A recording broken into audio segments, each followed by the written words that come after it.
LS12. One lucky commenter who guesses correctly will win a redeemable in-game code. So tandaan, keep an eye out for the poll. At ayun na nga ang unang laro ng best of 3 na to. It's AP Bren versus Onyx. Parehas sa purple. Magsa-start ang ating mga junglers. Pero mukhang may bahagyang kalamangan si Kyle TZ as we head on to a short pause. Purple ang simula ng ating mga junglers. Ibig sabihin ba nito ay magkikita sila sa Lito Wanderer? I mean, Little Wanderer is a choice na pwede nilang kuhanin. Friday. Oh, syempre, kalma lang. Friday pa lang naman. At babalik na nga tayo sa Land of Dawn. Buti nabanggit nyo kanina ang usapang glass cannon para kay Nets. Ang dami nga niyang tools dito no para protektahan ang kanyang sarili. Meron ka pang cult altar at ang daming taga-crowd control para sa kanya. Pero ayun na nga, pag nahanap ng AP Bren si Nets, parang ang laking dagok sa damage nila sa late game. Okay naman, as much as possible kasi papigilan mo yung yung gold laner eh. Which is the reason why na-sprint din siya at this point. Quantum Charge ang kanyang gagamitin together with that sprint para mas mabilis siyang makatakas in certain situations after landing yung kanyang mga ultimates. And also Tenacity para medyo mabuhay siya ng mas matagal in terms of the early game. Sobrang beneficial niyan sa mga umpisa minuto ng ating laro. Both agility and wilderness blessing ang gagamitin dito ng roamers and mid laners ng parehas na teams. Pero Impure Rage naman ang hahawakan dito ni Few para mas maging makati din siya. Gaya ngayon, lalo na nagsisimula sila ng laban. Grabe Daming na agad. Mainit agad para sabay agad yung bitaw na lahat, pati retribution ginamit. Yung sinasabi natin may snowball factor kasi yung dalawang teams natin. So, kung pwedeng initiate retreat muna, alis muna. Huwag talaga munang pilitin kung hindi talaga kaya. And right now, mukhang nagse-set up lamang ang dalawang kupunan para sa first turtle of the game. Pero nag-decide si Ryzen at Kyle TZ na simulan na natin to ng maaga. Kailangan na nating ma-face check agad kung ano nga ba talaga ang damage natin dalawa. Pero take note, nakita natin merong flicker na nagamit si Perxiva. So, hindi yata natin masyado makikita yung biglaang pag-setup play. So, focus lang muna doon sa may top lane. At si Gem ang fino-force nila na mawala doon sa initial na team fight. At tignan mo to, no? Mas nauna pang magkaroon ng cult altar ang side ng AP Bren at tignan natin kung lalaban ba ang Onyx for this turtle. Okay, meron ng Black Dragon Force, si Flap TC. At ito nga sinasabi natin, Robert Donkey, pero nga lang, yung turtle pa na kanilang gustong kuhanin, Kaltis yung secure. Habang dito naman sa side ng Onyx ay makamatay na nga. Si Perxiva, hapuli pa dito si Gem. Unti-unting mababawasan, pero not enough damage pa para sa side ng AP Bren. Malinis na pag-take mula sa AP Bren na una sa pwesto, ang ganda ng Black Dragon. Parang mali pa ata ang naging desisyon ng Onyx na mag-contest sa first turtle na yun. Priority ni Flap TC no mga pagkakataon na yun was to bring or put Ryzen in not a very good position. Ginamit niya yung Petrify niya, ginamit niya rin yung Black Dragon form landing towards Ryzen para hindi na siya makadash palapit doon sa turtle, which gave AP Bren a free turtle take para mas lalong mapaungos yung kanilang early game scaling while also dealing the first blood of the game kasi hindi basta-basta yung nakuha nila, si Perxiva din. And tama yung nabanggit ni Shontel from a while ago na una pang magkaroon ng cult altar yung side ng AP Bren bago mag level 4 si Super Friends. Dapat sana may ultimate na siya noon. Kaya team fight really on the side of AP Bren on that one. At dahil nga nakakuha pa ng kill dito si Flap TZ, mapapabilis ang pagkuha niya sa isa sa mga paborito kong item sa XPLA, which is the Fury Hammer, na talaga namang magpapadalas na ay magpapalaki ng kanyang damage. True. But this is a 2v1. Nako po, merong kasama pa nga dito si Gem, pero nandito na nga ang Heart Guard para kay Flap TC. Enough ba ang damage? Meron ulit, pero yun nga lang makukuha si Flap TC sa may top lane at take note na gamit na rin ang kanyang Petrify during that moment. Ang hirap talagang iwasan ng Appraiser's Wrath na nagmumula dito kay Ryzen. Ito yung mga skill na alam mong masakit kapag gitna pero hindi mo ina-expect na ganun pa rin pala kasakit kahit na medyo tagilid. Yung buwelo yung buwelo mismo ay talagang napakasakit.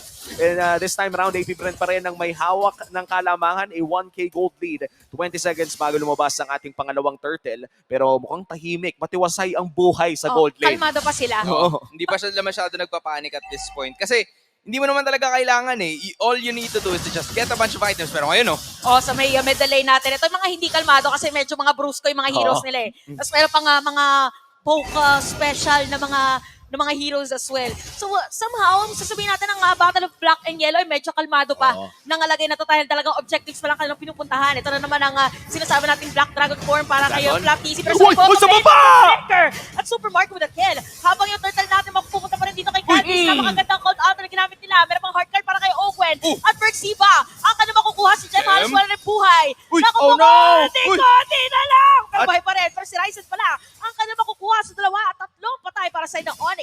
Malinis na naman na execution mula sa AP Bren at dahil dyan 3,000 na kalamangan with a Petrify as well. Super Prince, ang layo naman ng kanyang paghila dito kay Flap. Pero Torre, objective, kills, lahat sa AP Bren. AP Bren winning in all parts of the map. May solo kill tayo na nakita kanina mula kay Super Marco na nagsimula ng teamfight. And then, after that, Black Dragon form na naman na binitawan ni Flap TZ kahit siya yung nawala sa pagkakataon bago magsimula or bago mag-spawn yung turtle, na-redeem naman niya yung kanyang sarili, which made Onyx Philippines commit their cult altar. At pagkatapos nun, it was up to Kyle TZ na kamitin yung kanyang decimation. Kaya naman ngayon, yung snowball na binabanggit natin kanina pa, it's really leaning towards the side of AP Bren. Killing spree ang kanyang emblem with a 1-0-2 KDA. And tignan mo naman, Super Marco right now already Wow. with his first item papunta pang endless battle. Kahit nakapantalon dito si Nets ay na-solo kill pa rin ni Super Marco. Ang laking bagay nun, yung solo kill sa gold lane, minsan lang at hindi dapat mangyayari yun sa tsaka, mga ganitong matches. sobrang aware si Super Marco na kaya niya i-kill kasi ginamit pa niya yung flicker eh. So, gano'n na rin yung mastery niya sa paggamit ng clint. At ito na yung sinasabi natin na, ako lang ba nakakapansin, parang ang laro ng AP Bren ngayon ay kalmado pero hindi. Meron bang gano'n? Oo nga, parang Kalmadong hindi. yung parang tahimik lang pero rock. Pero Alam mo, kumukulo na pala. alam nila kung kailan papalagi. Yung pinipigilan mo yung gigil mo, pero pag hindi mo na napigilan yung gigil mo, automatic na talagang majojombag ka. Jombag. Yung mga ganun yung magiging ganap eh. I think that's the perfect term for it. Kasi hindi mo alam kung kailan mangyayari. Oo. Pero, turtle kasi lagi nangyayari. Oo nga, parang ano to, mala pressure cooker na konti lang yung tunog. Alam mo kung kailan mo isi-set, ganun. Tama. Wala kasi akong pressure cooker sa bahay eh. Ay, napapanood ko lang sa mga tutorial eh. Ay, Nakapa- nakita ko lang sa YouTube yun. Dekalan lang kasi kami pero mukhang niluluto na ng AP Bren ang turtle na to at kailangan nang ibigay ito ng Onyx sa may bandang ibaba. Kakainin naman nila dito si Ogwen at mukhang makakatore din sila. It's a turtle for a kill and a possible turret sa may bandang ibaba. Isang magandang trade para sa Onyx. At least gumagawa sila ng play ngayon para somehow ay mapantay yung mga objective na nakukuha dito ng AP Bren against them. Pero parang merong gusto ding gawing play ang AP Bren. Pero sabi na natin, kalmadong aggressive. Kalmadong aggressive. Kumbaga yung mga tahimik. Lang Tapos sa sa first. simula, ako'y Oo. tahimik lang sa... Tama. Sakto, MPL collaboration. Tama. Shout out Mami Oni. Kung nanonood ka man. Alam mo na kung ano yung ganap. Baka Diba? yan na naman yung sunod na challenge na ipasok mo sa cast mo. Kaya last week si Mekos, this week si tahimik sa umpisa. Eto na, nailatag naman natin na mabuti. And in addition, speaking of tahimik sa umpisa, siguro nag-a-apply din yon para sa side ng Onyx Philippines. Kasi si Nets ang kailangan medyo manahimik ng kaunti dito. And dahil sa silence, peace in solidarity na na-experience niya ngayon, siya ang leading in terms of gold. Oh, wow. Okay, so kahit paano nagagawa naman ng Onyx Philippines yung trabaho nila na patagalin yung laban, protektahan si Nets, and then from there, just dish out the damage necessary. Yun naman talaga ang kanilang win condition o ang kanilang keys to victory. Talagang alagaan dito si Nets at hanapin ang oportunidad kung saan makaka-pre-hit na. Pero sa ngayon, hindi pa ata yun dahil ang laki din ng Dire-diretso kalamangan ni Super Marco. Tingnan mo naman, parang chinachani lang yung Oo. Torre, ang lambot. Isang mabilis lang para din sa AP Bren. Pero ganun sinabi din yung dalawa dito about kay Nets. Kasi kung babalikan natin mga ibang games din ng Onyx, parang tahimik lang din talaga sila. Tapos magugulat ka na lang pag de-depensa, biglang, saan ang galing yung damage nun? So parang feeling ko yun ang inaantay ngayon ng Onyx din. Still, 5K gold lead, no? Mukhang matagal-tagal pa sila mag-aantay para sa oportunidad na yun. Oo. Pero this time around, no, first 3 objectives sa kamay ng AP Bren na punta. Tumahimik ang laro at sa ngayon mukhang nag-aabang ang parehas sa koponan para sa pinakaunang lord ng larong ito. AP Bren, pinupush nila ang kanilang map control pero mukhang makakapag-purple pa naman ng Onyx. Ang isa sa mga inaabangan ng side ng Onyx Philippines ay yung isang pagkakamali, 'di ba? Umisa ka lang. Oo. Yun lang ang hinihintay ng side ng Sonics para makabawi sila. But again, AP Bren, sobrang linis ng kanilang nagiging application dito. Yes, may 2 deaths na silang naibigay sa side ng Onyx, pero it goes into the hands of Flap TZ and Ogwen, which by the way, sobrang willing sila na ibigay yung sarili nila because objectives napupunta lahat sa AP Bren. First Lord ay napunta na rin sa kamay ng AP Bren. So far, malinis ang lahat ng objectives na Yeah. nakuha ng AP Bren. Isang contest lamang ang nakita natin. Ang pinakaunang turtle pa, hindi pa naging okay para sa Onyx. Alam mo, outright clean talaga ang play dito ng Clean AP na Bren. clean. Clean na clean kasi parang na-timingan nila kasi after na nakuhanin yung Lord, pansinin nyo yung minion wave, nasa top din. Sakto nasa top din yung Lord. So parang talagang finlow na nila yung minion sa may top lane para diretso objective taking. So medyo ano muna dito ang Onyx. Kailangan nilang depensahan. This is the first Lord, so madali lang para sa kanila. Medyo ano lang, pagdating sa wave clear pala. Oo, wave clear nila. Tsaka parang kapag natalo ko talaga sa RSG, tandaan natin, AP Bren, natalo sa RSG last week 0-2, parang yung fundamentals nag-carry over no? Oo. Naging napakalinis ng kanilang laro. This time around, isang tore na naman na mapupunta sa kamay ng AP Bren. Siguro nakaka 4 minutes na simula yung last team fight na napanood natin. Oo nga eh. Ang tagal na. Wala gaanong team fight na nangyayari. Hindi rin pinapayagan ng side ng AP Bren na magkaroon ng sarili ng team fight kasi una, it's already a 7.6k gold lead and growing pa yan. Pangalawa, yung gold na napupunta or yung 7.9k, possibly 8 doon ay nasa kay Super Marco na pero Lord's already marching in. Okay, pumasok na nga. Medyo nagpakita lang ng Dragon dito si Flop TC pero Lord muna ang kanilang padadaanin doon sa may bottom lane so hindi masisira at successfully masesecure ng Onyx. Ito yung sinasabi natin na for Onyx gusto lang na ng depensahan, for Brent ayaw din na ng teamfight. Yung sinasabi natin pagkakamali, huwag nating bibigyan ng chance. Tama. At kahit sino Enough naman, is enough. pagka Dragon na ni Flop TZ nagpakita, matatakot ka talaga. Nakakatakot. Kanina pa yan, may Unang Angela pa turtle yan. lang eh. 3 beses niya na pinaita yung Dragon niya in this matchup. Ganun siya kalupit sa laban na to. Kasi sobrang tindi ng initiation. Siya talaga yung nagsisimula ng laban. Oo. Bago mag-riot, yun yung signal eh. Sige, Flop TC, i-dragon mo na. Tapos saka tayo magsisimula ng laban, alright. Bago Tapos pa is, yung range pa ni Super Marco, no, imagine mo, lumalango yung Dragon. Tapos yung marksman mo ng popok, kung titignan niyo yung nangyari kanina doon, hindi pa nga nakaka-poise na yung Irritail. Kalahati na yung buhay niya. oo nga, parang ramdam mo na agad. Parang malastorya nila Bakunawa. Wow, Ano yan? sino yun? Sino yun? Yung mga, sa, basta sa... Philippine mythology. Philippine mythology. Tama. Nagkukunwari lang kaming hindi Testing namin. lang. Testing lang. Kaya The guys- moon-eating dragon. Yan. Oo. Parang ganun. Parang ang hirap na panakita ka ng moon-eating dragon. Oo. Sabi, ba't mo ko kainin? Hindi Ba't mo naman ako kakainin? moon. Oo, Sabi hindi naman nila ako ba moon. daw kaya nagkaroon ng crescent moon dahil Kinaga. Kinaga. Totoo yun. Kinaga.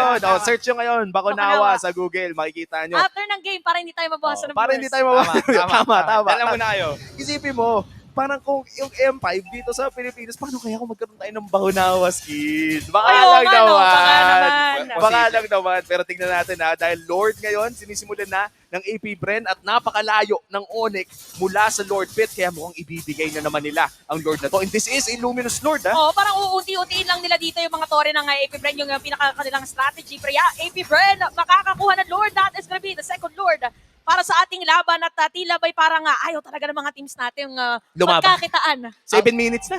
Ang katanungan ay kung papaabutin ba tayo ng dapit hapon o ng Oo. takip silim. Wow. Kasi yun ang late time ng ng English, 'di ba? Na kailangan Tama, paabutin mo tama. ng Ang galing. midnight, Mga- kailangan paabutin mo ng takip silim. Ganyan yung Mga mga, ginagawa mga pangalan ng mga SC, yung Tama, mga tama. event ng mga student council. Tama. Mga Ginoo at Ginang, Tama, tayo po oo. ngayon ay naparirito para tunghayan Yan. ang Ay, kumukulong. Oh, Sagupaan. Mga siklab, ano pa bang mga pangalan ng mga student council projects? Mga takip silim. Yan. Ayan. Parang, Da- parang section din yun, di ba? Parang May mga- section ba takip silim? Ewan ko, shoutout sa mga student council members dyan na ganyan Tama. magpangalan ng mga events. Meron pa yung mga tanglaw. Tanglaw. Oh, mga ayan. ganyan. Halatang dumaan na.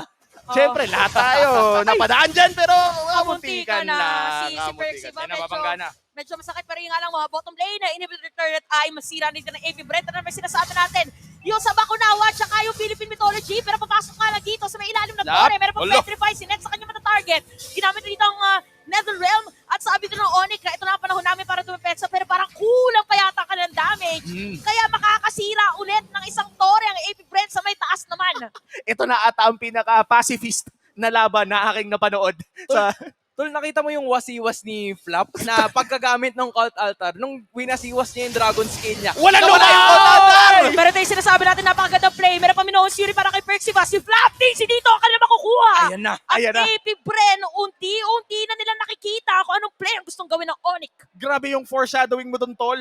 Kakasabi mo pa lang ng wasiwas, biglang may nahanap na ang hidden gem at sa lahat pa ng pwedeng mahanap si Super Marco ba? Sasabihin ko nga lang kanina na mahihirapan siguro makahanap ng paraan dito si Jem na hanapin si Super Marco kasi ang dami niyang kailangan pagdaanan. Una, yung Dragon ni Flap TZ. Pangalawa, si Pew na nakapag-initiate din, ginamit niya yung Minowan's Fury, it's gonna be a problem. Pero Jem still finds a way. Jem always does it na every time na when you start counting them out na parang patapos na yung laban na hindi mo alam, ito na naman yun makakahanap sila. Isang pagkakamali lang and the way na nagsisimula naman tong laban na to. It started with at least 9K gold lead. Ngayon, we're down to 5. Men, ayun nga yung kaninang sinasabi natin, no, tahimik lang talaga sa umpisa. Nakahanap sila ng tsansa at ang nahanap pa nila ay si Super Marco. Hindi na pwedeng maulit yon if you're AP friend. Sa lahat ng pwedeng mapitas, si Super Marco ang pinakabawal.